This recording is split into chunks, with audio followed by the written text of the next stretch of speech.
Dictation शुरू होगा 3 second बाद।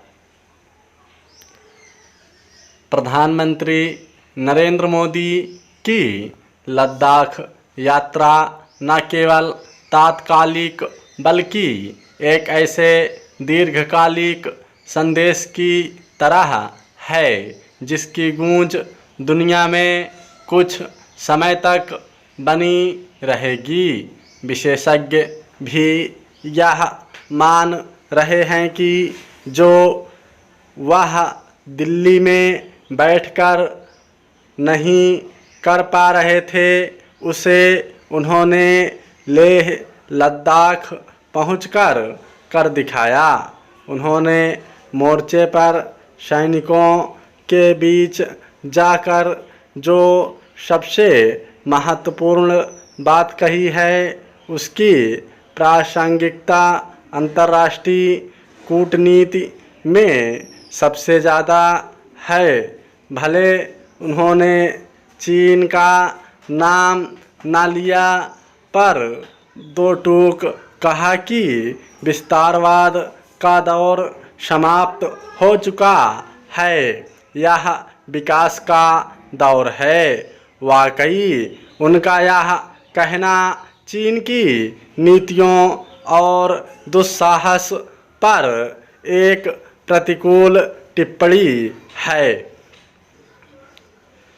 सीमा पर पहुंचकर श्री कृष्ण को याद करने का भी अपना महत्व है।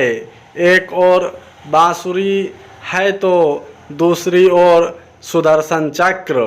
भारतीय राजनय जहां एक ओर बंधुत्व और सद्भाव में विश्वास करता आया है, वहीं भारत की बहुमूल्य जमीन पर कुछ साम्राज्यवादी शक्तियों की गिद्ध दृष्टि कभी कभी उसे अशांत करती रही है।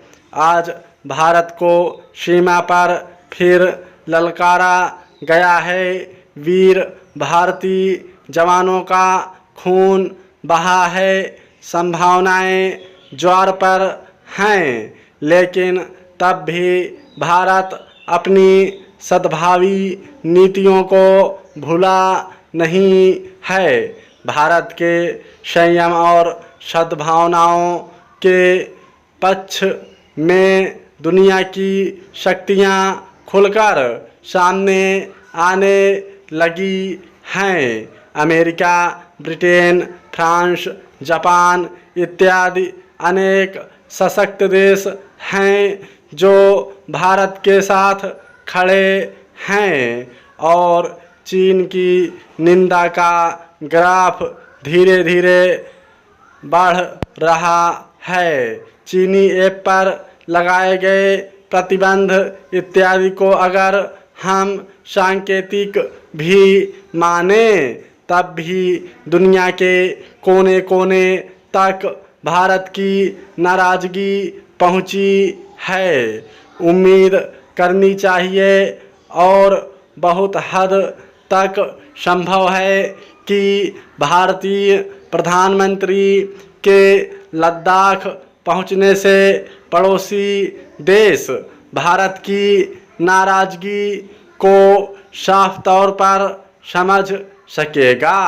बेशक तनाव के दिनों में किसी प्रधानमंत्री का मोर्चे पर जाना और सेना के आला अधिकारियों के लगातार दौरे यह साबित करते हैं कि हम अपनी ज़मीन और जवानों के मनोबल के साथ हैं। कोई आश्चर्य नहीं, प्रधानमंत्री का यह दौरा चीन को अच्छा नहीं लगा है और उसने चल रही बातचीत का हवाला दिया है। क्या जब सैन्य स्तर पर बातचीत चल रही थी तब भारतीय प्रधानमंत्री को वहां नहीं जाना चाहिए था? इस सवाल के जवाब के लिए हमें बातचीत की गुणवत्ता पर एक बार ज़रूर नज़र डाल लेनी चाहिए।